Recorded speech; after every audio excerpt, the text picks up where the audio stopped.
modo de... bueno, lo podemos hacer. ¿Se acuerdan de las diferentes actividades de lo que llamaba el proceso de estándar de trabajo de gramática o léxico, ¿no? Que se empezaba por identificación, después conceptualización, aplicación, entrenamiento, detrás de hierro y reempleo. ¿Okay? Pues, en base a esto, el primer libro que dirigí yo fue un libro de español lengua extranjera, se titula ¿Qué pasa? El origen del título del libro, dar un título a un libro o un manual es una cosa seria, ¿no? Porque es la imagen que se da de toda la colección, ¿no? Y entonces, el grupo de amigos que había reunido para elaborar ese manual, eso fue uno de los horrores de mi vida. Nunca se trabaja con amigos. Porque se pierde la mitad. Se termina una amistad. No hay que mezclar amistades y trabajo. Esto no es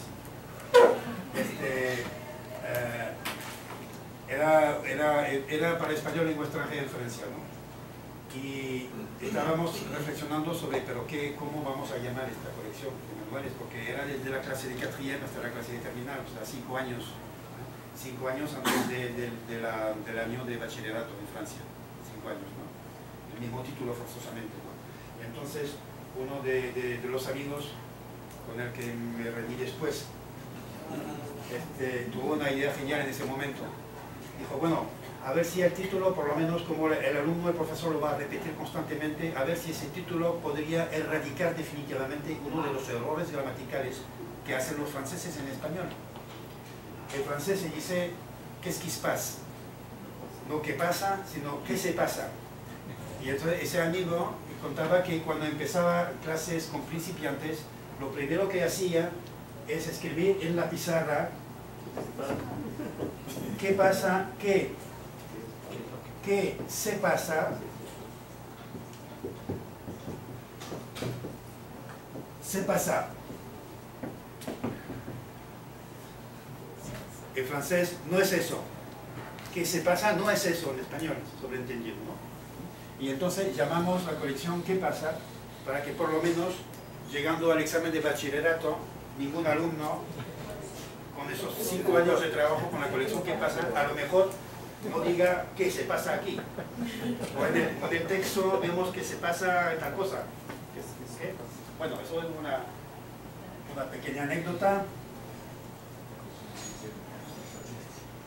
Y entonces, en ese manual, la idea que tuve yo fue la de utilizar este procedimiento ahí para solucionar un problema que tienen los profesores después de 2 o 3 años con los mismos alumnos, ¿no? Un alumno de tercer, cuarto año, es que no todos tienen los mismos problemas gramaticales.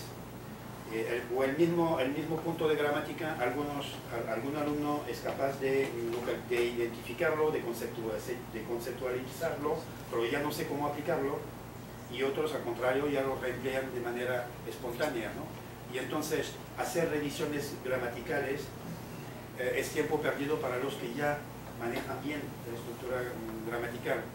Y la idea pues es crear un dispositivo que permita un trabajo autónomo de autoevaluación de los alumnos. Cada alumno autoevalúa su nivel de dominio de la estructura gramatical entre identificación, etcétera, ¿no?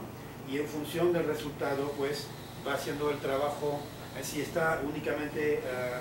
ha llegado únicamente a nivel de conceptualización, pues, va a hacer únicamente un trabajo de aplicación y después de entrenamiento. Si sabe explicar, pues se le va a dar únicamente, o va a escoger un trabajo de entrenamiento únicamente. ¿Okay? Si está a nivel de entrenamiento, o sea que los ejercicios orales los hace muy bien, pero no puede reutilizar espontáneamente la estructura, pues se le va a dar ocasiones de reempleo únicamente. ¿Ven? Según su nivel, se le da el trabajo siguiente, ¿no? Y no se vuelve a empezar desde el principio, desde la identificación. Y pues el dispositivo que imaginé fue este, ¿no? En la tradición del español lengua extranjera en Francia, hasta hace pocos años, se trabajaba únicamente con textos literarios. Era la llamada metodología activa, con la integración didáctica, el modelo que les di antes, con el pequeño libro ahí, el símbolo del libro, pues es el texto literario. Pues es una entrada por la cultura, ¿no? Porque cuando una unidad didáctica, un texto literario, por definición es una lección que se concibe a partir de una unidad cultural, dada por los contenidos del documento, ¿no?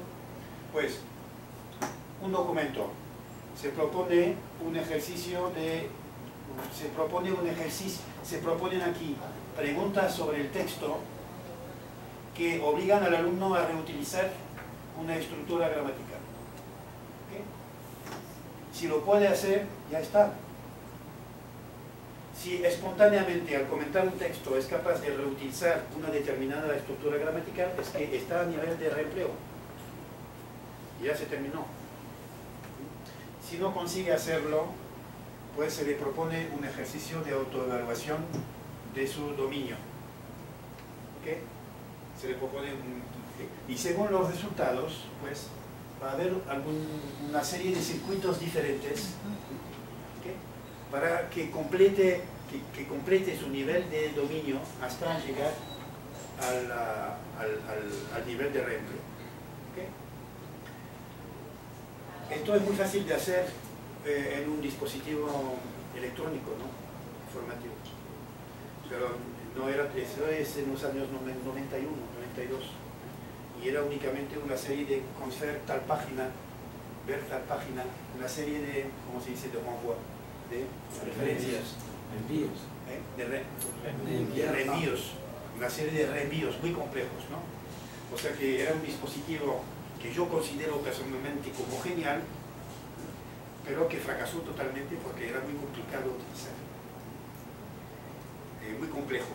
Los profesores no habían comprendido, no tenían formación didáctica, primero. Había una ficha de explicación de esto, pero no bastaba. Y la segunda razón del fracaso, es una razón totalmente inesperada para mí en ese momento, pero se hizo encuesta, ¿no? La editora hizo una encuesta para ver por qué no se utilizaba esto. La segunda razón es que los profesores consideraban que el problema de las revisiones gramaticales era un problema suyo. Y este dispositivo de autonomía lo consideraban como que les quitaba poder, les quitaba una parte de su responsabilidad profesional. Bueno. Pues no basta con tener buenas ideas. Pero esto sí se puede utilizar. Se puede perfectamente implementar, como dicen los informáticos, en un sistema electrónico. Muy fácilmente, porque los reenvíos ahí se hacen automáticamente. Lo utilizó un profesor de portugués de lengua extranjera en Francia. Lo sé porque me pidió el permiso para utilizar este modelo. Bien, estamos todavía complementando lo que hicimos ayer, ¿no?